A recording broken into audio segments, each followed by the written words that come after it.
봄이 확연하게 다가왔지요. 어제 오늘 그래 조금 딸딸했어도 봄은 확실하게 어김없이 하나님의 은혜의 손길로 다가오고 있습니다. 오늘 본문 창세기 40장 요셉의 인생에 펼쳐지는 이제 반전 드라마, 하나님의 새로운 시작을 이야기 줍니다.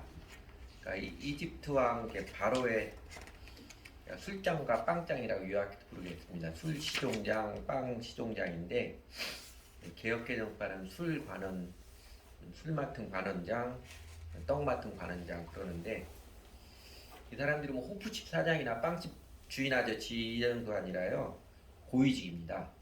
청와대 비서실장에 해당되는 여러 직책 가운데 뭐 의전 담당 비서실장 이런 것처럼 고위직입니다. 그 술장과 빵장이 요셉이 갇힌 감옥에 들어오고 경호대장 이제 보디발이 요셉으로 하여금 이 두 사람을 관리하도록 시중을 들게 하였습니다.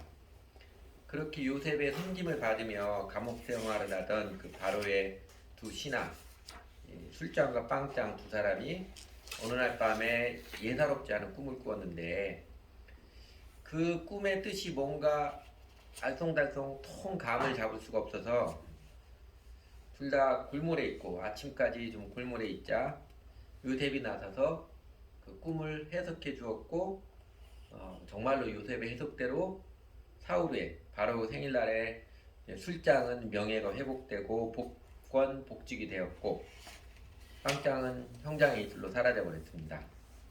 요셉이 술장에게 해몽해 주면서 당신이 복권 복직되면 나를 좀 생각해 달라고 슬쩍 한마디 던졌건만, 술장은 자기가 복직 복권되게 너무 기뻤던 나머지 온통 자신에게만 마음이 쏠려서 요셉이 베푼 은혜를 까맣게 잊어버리고 말았습니다. 그렇게 무심한 세월이 2년 동안 흘러가 버렸습니다. 그 다음 장 41장 1절에 보면 만 2년 후에 술장이 요셉을 잊은 지 2년이 지났다고 기록되었습니다.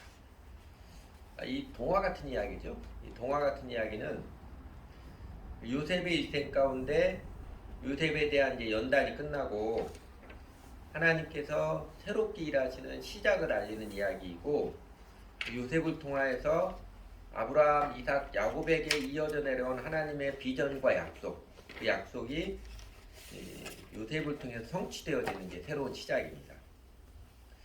여러분, 그 성경 히브리서 13장 8절에 보면 예수 그리스도는 어제나 오늘이나 영원토록 동일하시니라 이런 말씀 있지요. 그 앞에 7절에 보면 하나님의 말씀을 너희에게 일러주고 너희를 인도하던 자들을 생각하며 그들의 행실의 결말을 주의하여 보고 그들의 믿음을 본받으라. 예수 그리스도는 어제나 오늘이나 영원토록 동일하시느니라, 그렇게 가르쳐 줬습니다. 하나님께서 어떤 사람을 세우시고 어떤 사람을 사용하시는지 그 하나님 일하시는 모습을 잘 보고 그 믿음을 본받으라. 왜냐하면 하나님은 어제나 오늘이나 동일하게 일하시는, 동일하게 역사하시는 하나님이시 때문이다, 그 뜻입니다. 그러므로 저희가 요셉을 연단시키시고 이제 요셉의 일생에 이제 반전 드라마를 이끄시며 새로운 일을 시작하신 이 장면을 통해서 우리는 하나님께서 오늘 우리들 가운데 일하시는 특징들을 확인해 볼 수 있습니다. 어제나 오늘인 하나님께서 일하시는 특징적인 원리를 알므로써 우리가 합당한 응답, 믿음의 응답을 어떻게 드리며 살아야 하는지 그 지혜와 정직의 얘기를 다시 한번 확인할 수 있을 것입니다. 그래서 하나님은 어떻게 일하시는가? 첫 번째로, 하나님은 사람이 전혀 생각하지 못하는 방법으로 하나님의 일을 시작하십니다. 여러분, 요셉의 인생 반전 드라마가 요셉과 전혀 상관없는 사람들, 바로의 술장, 빵장이 깜빡에 들어오는 것부터 시작되리라고 누가 예측이나 했겠으며 누가 상상이나 했겠습니까?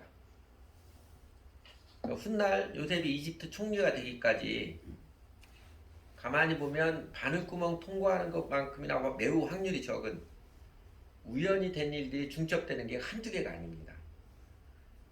술장 빵장이 바로 임금으로 쫓겨나게 된 것, 경호대장이 그때 보디발이었던 것, 보디발의 두 사람의 시중을 요셉에게 들게 했던 것, 그들이 꿈꾸고 요셉이 해석해 준 것, 요셉의 해석대로 두 사람의 운명이 갈린 것, 숫장에 까맣게 요셉을 잊고 있다가 2년 지나서 갑자기 생각나게 된 것, 이 우연한 연결고리가 한두 개가 아닙니다. 나중에 지나고 나면 하나님께서 이렇게 행하셨구나 감탄을 하지만 어느 누구도 하나님께서 이런 과정, 이런 방법을 통해서 요셉의 인생을 반전시킬지 상상도 못할 일입니다. 어떻게 보면 하나님께서 좀 엉뚱하시고 생뚱맞이기도 하지요. 하나님께서 이렇게 사람은 예상치 못하는, 상상도 못하는 과정, 방법을 통해서 일하십니다. 오늘날 저희도 마찬가지죠. 제가 처음 이제 벌써 26년, 7년 전의 일인데 27년 전에 이제 저희 교회 처음 시작하면서 그때부터 함께 있었던 사람 우리 정집사님 지금 여기 이 자리에 사람이 거의 유일하네 우리 가족들 빼고 그리고 뭐 기준 형제님은 거의 처음부터 같이 있던 마찬가지로 한 달 만에 오셨으니까 그런데 교회 처음 시작할 때 개척을 할 수밖에 없어가지고 개척하겠다 하니까 이전에 저한테 전도사님 개척하면 제가 함께 하겠습니다 이렇게 막 확실하게 이야기했던 사람이 여러 사람들이 있었어요. 그래서 이제 개척을 해야 되겠다. 근데 개척할 때 정말 함께 하려니까 전혀 예상 밖 그런 사람은 한 사람도 안 오더라고요. 다 안 왔습니다. 그리고 처음 개척하게 했던 사람들은 전혀 생각도 못했던 사람이 있어요. 사실 우리 정집사님도 예전에 다 아는 이야기지만 서울침례 대학부에서 같이 신앙생활할 때 제가 개인적으로 한 번도 교제를 해본 적이 없는 사람이에요. 근데 날마다 일주일마다 개인적으로 교제하고 기도했던 사람들은 하나도 같이 안 하고 전혀 하나님이 예상치 못했던 사람들과 함께 하시더라고요. 근데 여러분도 그렇죠. 저뿐만이 아니라 우리가 결혼 배우자를 만난 것도 직장을 인도받는 것도 교회를 인도받은 것도 하나님께서 인도하신 삶의 과정들 특히 중요하고 큰 것일수록 우리가 다 예상하고 계획하고 그랬던 게 아닌 게 대부분입니다. 예전에는 미처 몰랐던 것, 예전에 생각지도 못했던 방법 그런 과정들을 하나님 사용하십니다. 심지어 메시아 예수님께서 이 땅에 아기 예수로 태어나서 구유에 누이시고 당신의 사역을 많은 사람을 모아서 뭐 센셋을 일으키는 게 아니라 소수의 제자들에게 집중하시고 그리고 십자가 달려 죽으시고 삶 만에 부활하시는 과정 이런 하나님의 방법을 누가 감히 상상이나 했겠습니까?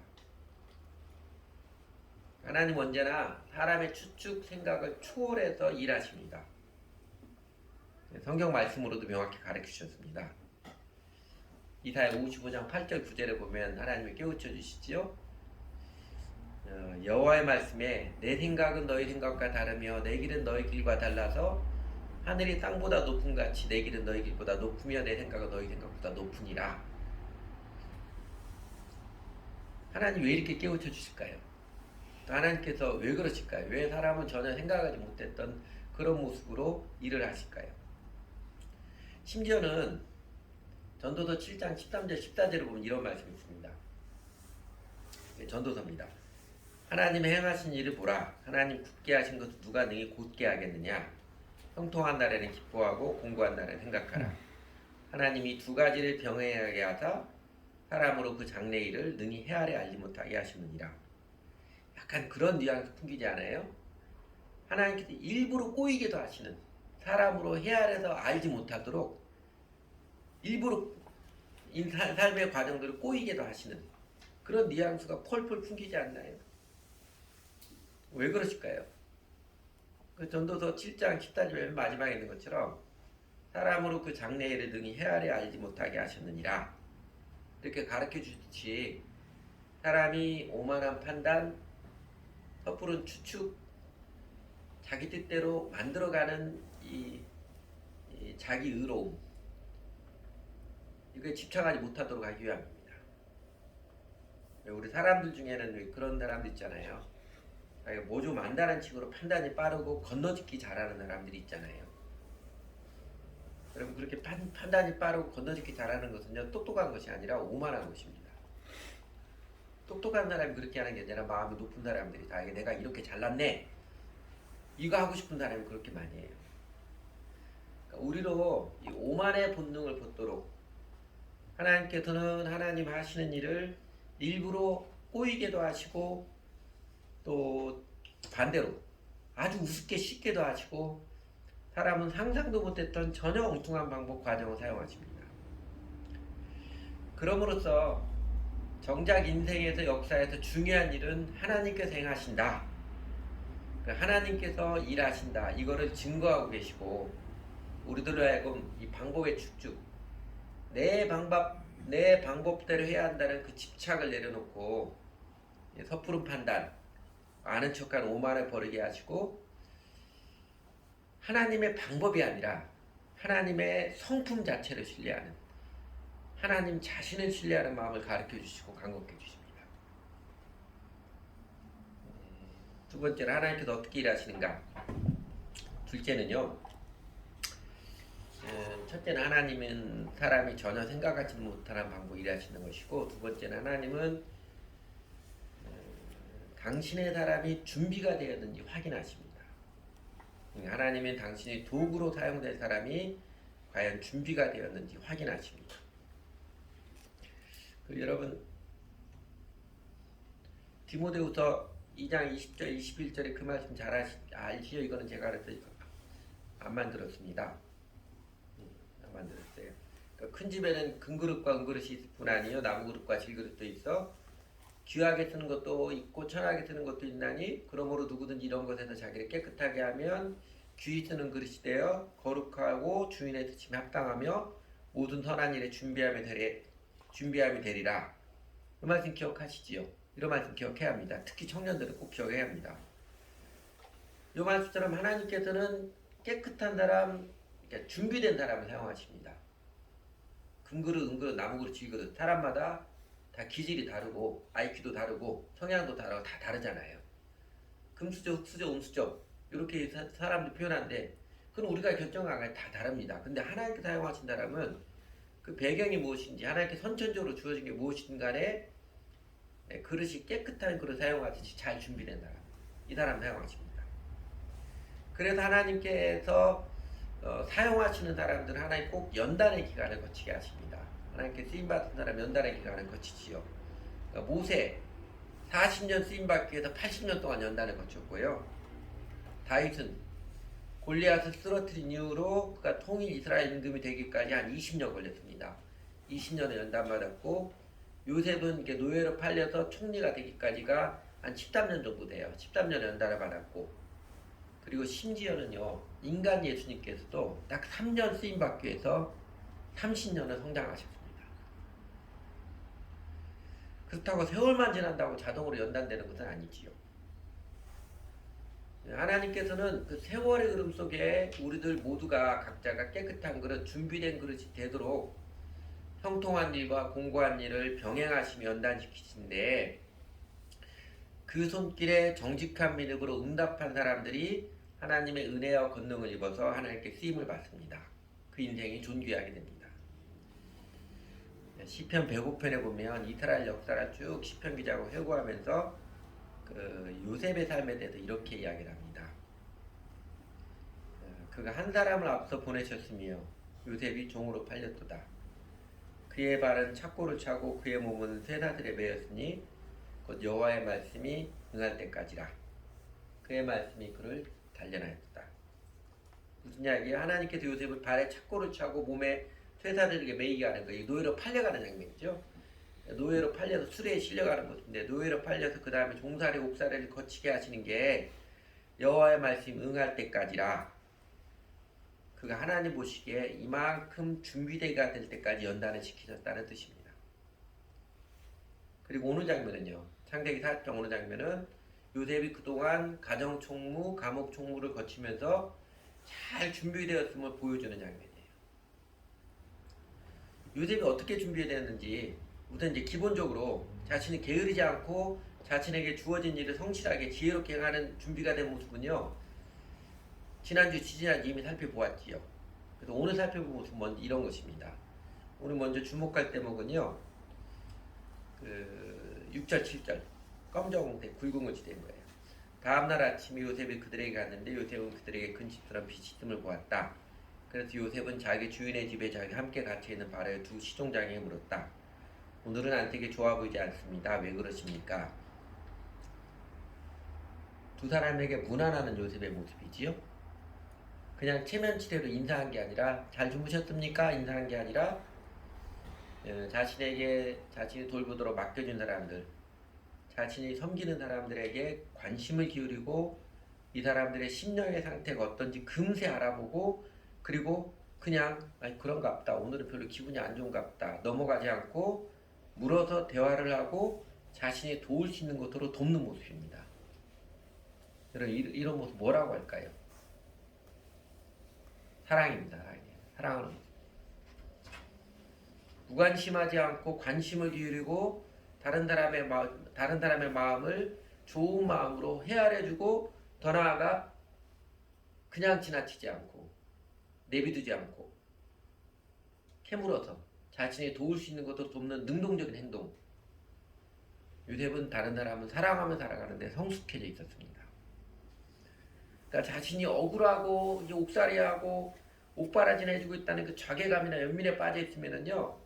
다른 사람의 영혼의 상태가 어떤지 전혀 몰랐을 것이고 서로 좀 느끼고 알았다 할지라도 내 꼬가 석자인데 내가 지금 무슨 다른 사람을 돌본다고 이러면서 무관심하고 그냥 내비두고 가만 놔두고 그랬을 것입니다.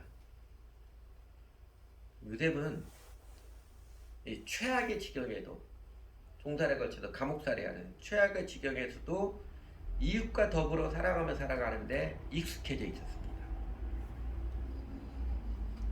또 주목할 모습은 그 아래 8절입니다. 물어보죠. 계속 물어봤을 때 결국 두 사람이 이야기를 해주죠. 그러니까 꿈을 꿨는데 해몽한 사람이 없어서 그러네. 그래서 마음이 답답하네. 그러니까 요셉이 대답하면서 해몽은 하나님이 하시는 것 아닙니까? 해몽은 하나님이 하시는 것 아닙니까? 누가 알아요? 하나님이 하시는 것 나를 통해서 말씀하시지. 그냥 한번 나한테 이야기해줘 보세요. 그런 것이죠.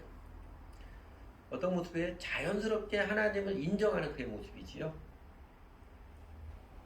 우리가 익숙하게 잘 아는 너는 마음을 다해 여호와를 의뢰하고 내 명체를 의지하지 말라.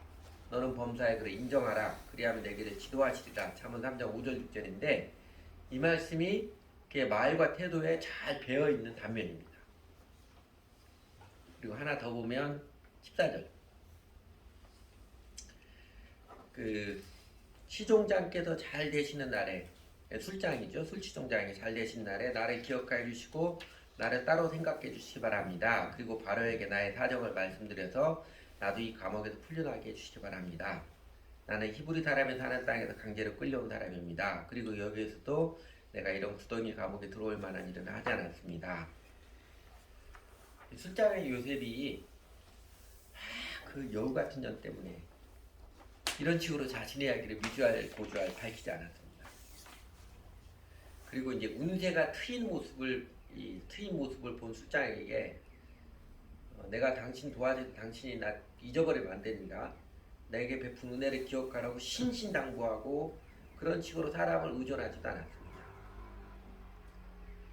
어느 누구에도 끝까지 보디발의 아내의 허물을 발설하지 않았고 자신에 대해서 어떻게 해요? 지나가는 이야기처럼 한마디 툭 던져놓는 모습이죠. 저는 제가 이런 감옥에 들어올 일을 할 만한 사람은 아닙니다. 그냥 지나가는 데 한마디 툭 던져놓고 삽니다. 이 모습 무슨 모습이에요? 자아 집착을 벗은 모습, 자기 부인의 모습입니다. 더 나아가서 빵짱에게 18절 19절 요셉이 말하는 모습 보면 해몽은 이러합니다. 바구니 셋은 사흘을 말합니다. 앞으로 사흘이 되면 바로께서 시종장을 불러내서 목을 베고 나무에 매달실 터인데 새들이 시종장의 죽음을 쪼아먹을 것입니다. 여러분 이런 이야기 대놓고 하실 수 있겠어요? 이런 이야기 하려고 하면 다른 사람이 이보다 조금 좀 어려운 이야기 하려면 곤란하잖아요. 쉽지 않잖아요. 그러니까 자기 판단이 앞서거나 자기 감정이 앞서면요 어려운 이야기 담담하게 못합니다. 아예 못하든지 아니면 뚜껑 열려서 이야기하든지. 그러니까 흉측하고 끔찍한 예고를 담담하게 말하는 모습. 요셉의 마음은 매우 강하고 담대해졌습니다. 그러니까 자의식이 강한 사람은 이런 이야기 못합니다. 안 하죠. 그리고 마음이 강하고 담대하면요 사실은 자의식을 벗은 사람, 자기에게 민감하지 않은 자기 부인이 체득된 사람의 마음이 강하고 담대합니다. 예를 들면 요새 뉴스에 나온 우크라이나 국민들 보세요. 내 죽으면 죽는 거지 뭐. 자활해지니까 죽음이 두렵지 않잖아요. 그러니까 아무 탱크도 두려워하지 않고 내가 러시아로 견인해 줄까? 이렇게 여유 있는 이야기. 자기 자신에 대한 자아식 민감하지 않고 죽으면 죽는 거지. 자기 부인의 마음에서 나오는 것입니다. 그 대담한 언행은요 자기 부인에서 나오는 것입니다. 그러니까 요셉이 하나님께 쓰임받을 마음의 준비가 된 상태. 어떤 모습이에요? 그러니까 삶을 살아가면서 그냥 자연스럽게 하나님을 인정하는 믿음이 두 가지 태도. 자기를 부인하고 다른 사람을 사랑하며 살아가는 마음과 태도로 익혀진, 배어진 모습입니다. 사실 자기 부인과 이웃사랑은 하나님 믿음이라는 동전의 앞면과 뒷면입니다. 그러니까 자기 부인이 잘 될수록 이웃을 사랑하는 마음이 깊고 강건하고 자의식이 강한 사람, 그러니까 자기 생각, 자기 선곡, 자기 행복 등 자아의 우물에 빠져 있을수록 다른 사람을 사랑하며 살아가는 문외한입니다. 하나님께서 하나님의 은혜와 권능을 베푸셔서 사용하시는 그 사람을 준비시키시는데 하나님께서 이제 은혜와 권능을 마침내 베푸셔서 하나님 영광스러운 일로 사용하시려고 준비시키는데 제일 중요한 게 이것입니다. 자아를 잊어버리고 다른 사람을 사랑하며 살아가는 마음과 태도가 준비되었느냐 그거입니다. 왜냐하면요 여러분 신구약 전체를 통틀어 하나님께 주시는 제일 큰 메시지가 뭐예요? 예수님이 제일 큰 계명이라고 요약해 주셨지요. 제일 큰 계명 뭡니까? 사랑으로 살아라. 온 율법과 선지자의 강령이 이것이니라. 성경의 주제가 이것이니라. 사랑으로 살아라이고 또 우리 주 예수님께서 가르쳐 주시는 믿음의 기본 전제가 뭐예요? 아무든지 나를 따라오려거든 자기를 부인하고 자아 부인이기 때문에 그렇습니다. 사도 요한의 표현을 주면 요한복음 3장 16절의 대구 성경으로 요한일서 3장 16절이죠. 그가 우리를 위하여 목숨을 버리셨으니 우리도 형제들을 위하여 목숨을 버리는 것이 마땅하도다. 하나 빠졌네요. 그가 우리를 위하여 목숨을 버리셨으니 우리가 이로써 사랑을 알고 우리도 형제들을 위하여 목숨을 버리는 것이 마땅하니라. 예수님께서 십자가에서 사랑을 베푸시는 십자가의 사랑의 뜻도 뭐예요? 우리도 사랑으로 살라는 뜻입니다. 성공하려고 성장하려고 몸부림치고 그러지 말고요. 내 욕심 채우기 위해서 하나님 간절히 매달려 이런 거 하지 말고요. 내가 다른 사람보다 잘나게 하나님 자꾸 이러지 말고요. 사랑하며 살려고 부르신 것입니다.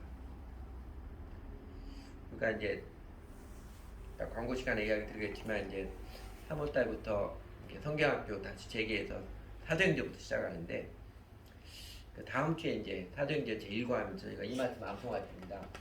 암송 과제를 이번 주였는데 유명한 말씀이죠. 오직 성령이 너에게 임하시면 너희가 권능을 받고 예루살렘과 온 유대와 사마리아 땅까지도 내 증인이 되리라.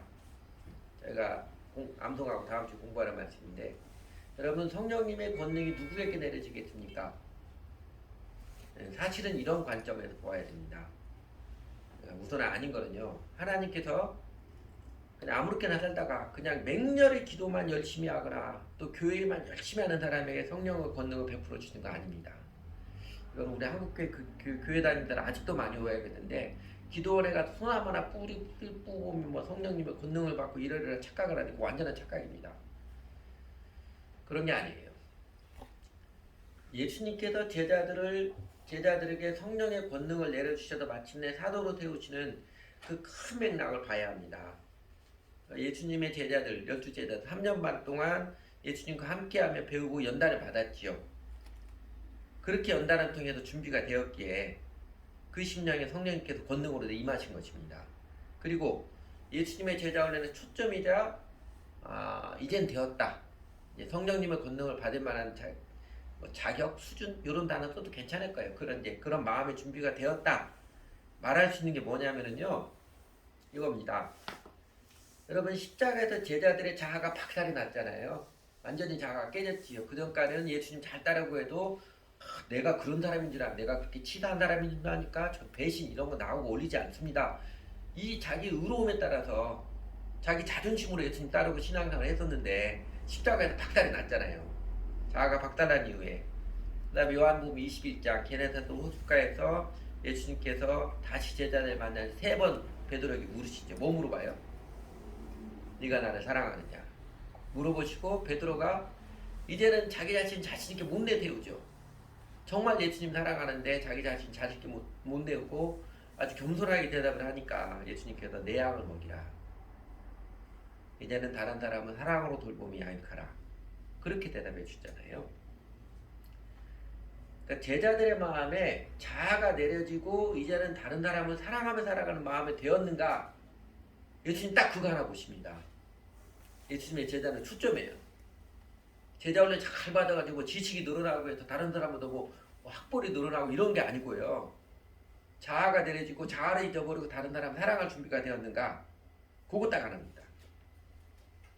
그리고 그렇게 자아가 내려지고 이웃을 사랑하며 살아가는 마음이 준비된 사람, 자기를 부인하고 다른 사람을 사랑하며 살아가는 그 믿음이 마음의 바탕이 된 사람에게 성령님께서 권능으로 임하십니다. 성령님이 인간적 극단적 열심을 통해서 성령님 내릴 그런 분 아니에요. 어디가 헷갈리게 그런 분 아닙니다. 다시 말씀드리면 예수님께서 제자들에게 성령께서 임하게 하시는 권능을 내려주신 큰 과정의 맥락 봐야 합니다. 그러니까 요셉 그 일상의 삶에서 자아를 잊어버리고 다른 사람을 사랑하는 마음과 태도가 아주 자연스러운 몸의 배인 요셉을 확인하시고 마침내 하나님께서 권능으로 일하셔서 그에게 인생 역전, 인생 대박을 터뜨리시잖아요. 이것은 또 한 번 더 기억해야죠. 하나님은 우리 마음을 확인하시는 준비가 되는가, 하나님의 대박 은혜를 받을 만한 준비가 되고 확인하는 하나님 방법이요. 우리가 세상에서 회사에 들어가는 거나 좋은 학교 들어가는 것처럼 시험 기간 따로 있는 것도 아니고 특정의 장소, 특정의 시간에 이제 면접을 보거나 그런 문제가 아니지요. 우리가 그냥 살아가는 모습, 그냥 살아가는 일상의 모습을 하나님이 확인하십니다. 여러분 이 원리가 일반적인 삶에도 나타나요. 수능 보는 당일날만 컨디션 쫙 끌어올려서 대박치는 경우는 없습니다. 사람들이 종종 그렇게 말을 합니다. 그날 컨디션이 나다 수능 많이 쳤다. 이렇게 말을 하지만 실제로 그러진 않아요. 거의 대다수는요. 99.99%는 거의 100% 가까이는 다 평소 실력이 반영되는 것입니다.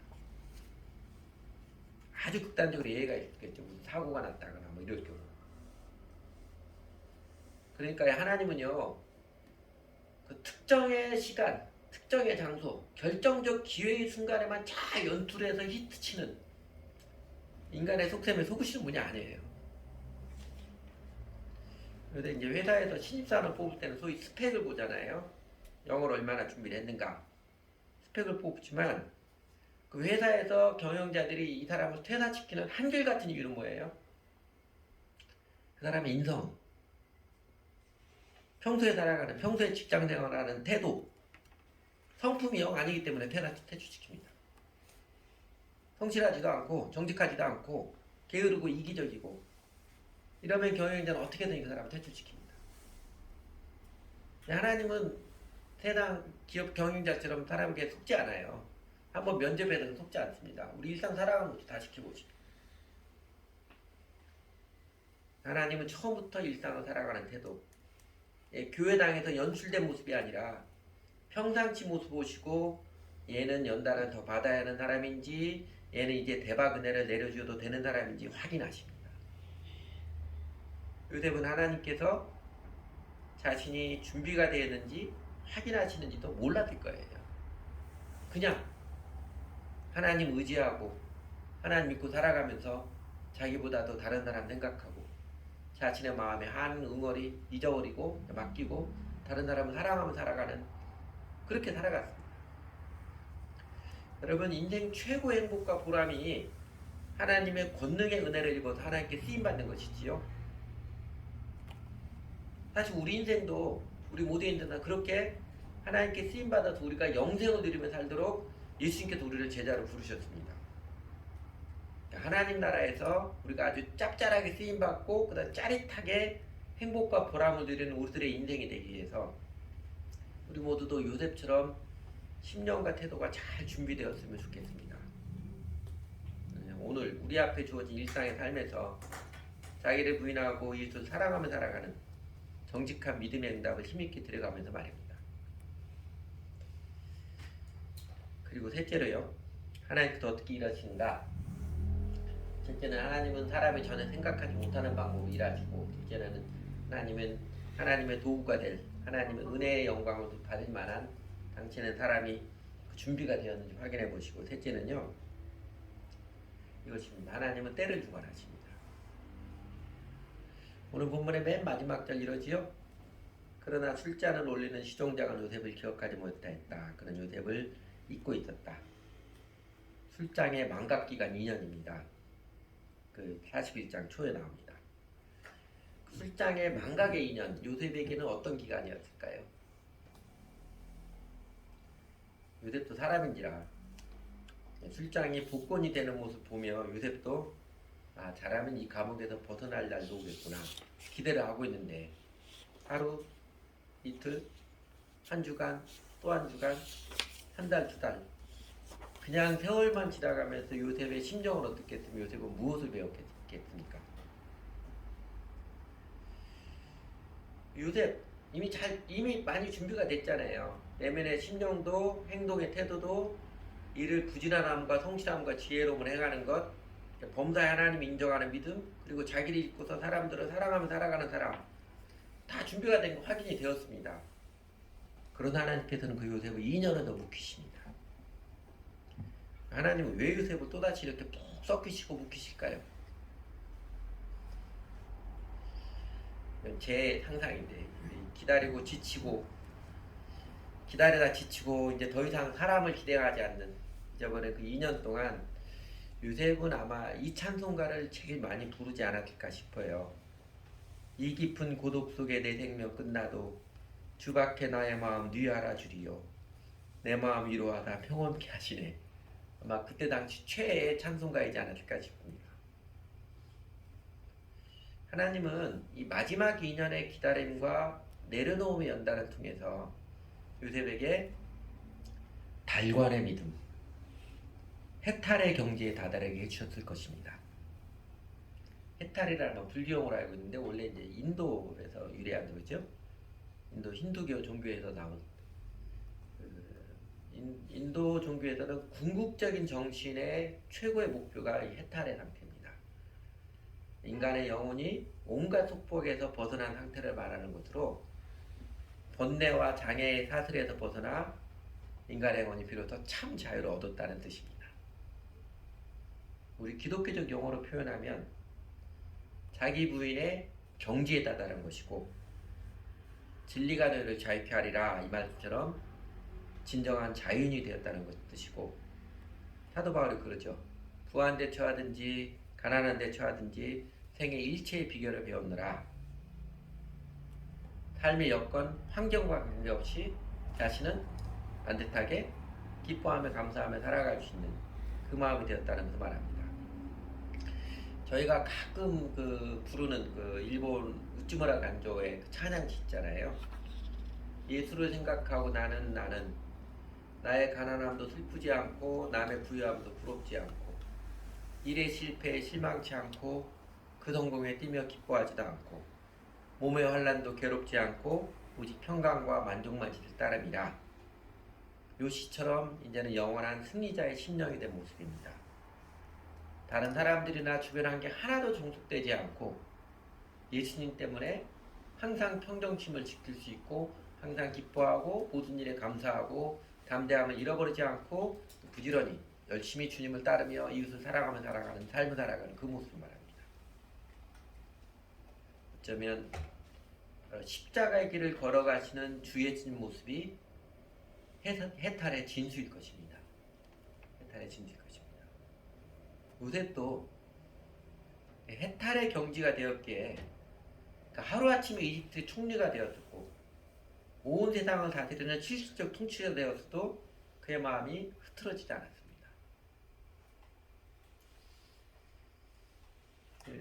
세상의 모든 사람을 사랑하시는 하나님이시잖아요.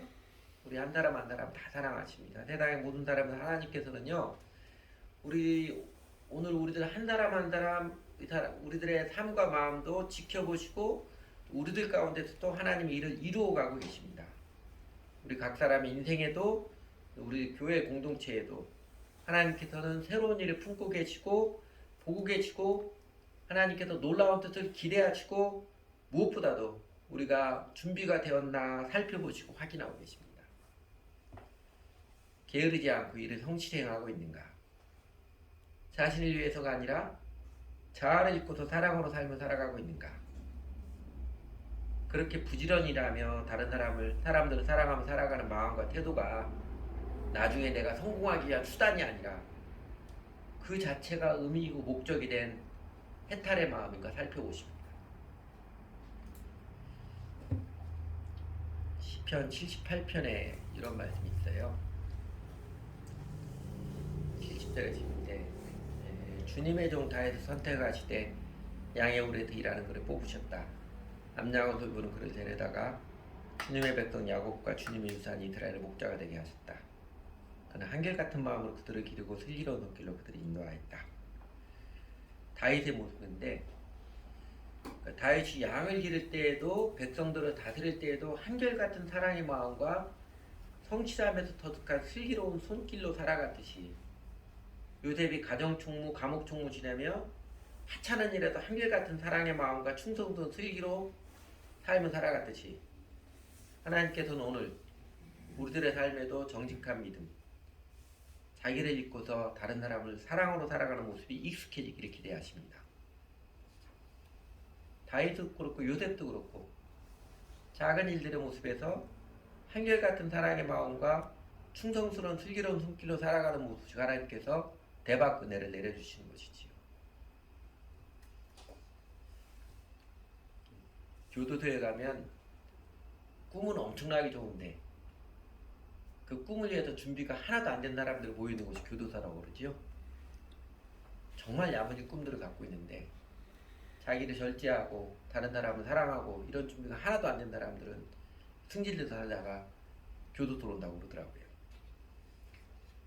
여러분, 우리가 허송세월 하느라고 결국 준비가 안 된 채 죽어버리는 허무한 인생은 되지 말아야 하지 않겠습니까? 불평, 불만하고 남 탓 혹은 다른 사람을 의존하느라고 세월 다 탕진하고 이 땅에서 기회를 다 잃어버리는 허무한 영혼, 어리석은 인생은 되지 말아야 하지 않겠습니까? 때로 좀 오래 걸려도 자기를 부인하고 다른 사람을 사랑하며 살아가기 힘쓰는 정직한 믿음을 배우고 추구하는 자를 우리 하나님께서는 꼭 기억하십니다. 우리 하나님께서는 때로 시간이 오래 걸려도 자기를 부인하고 다른 사람을 사랑하며 살아가기 힘쓰는 정직한 믿음의 사람들을 친히 성숙시켜 주시고 그리고 마침내 하나님 나라에서 요긴하게 사용하실 것입니다. 그래서 우리는 오늘도 예배의 삶을 배우고 추구합니다. 같이 기도하지요.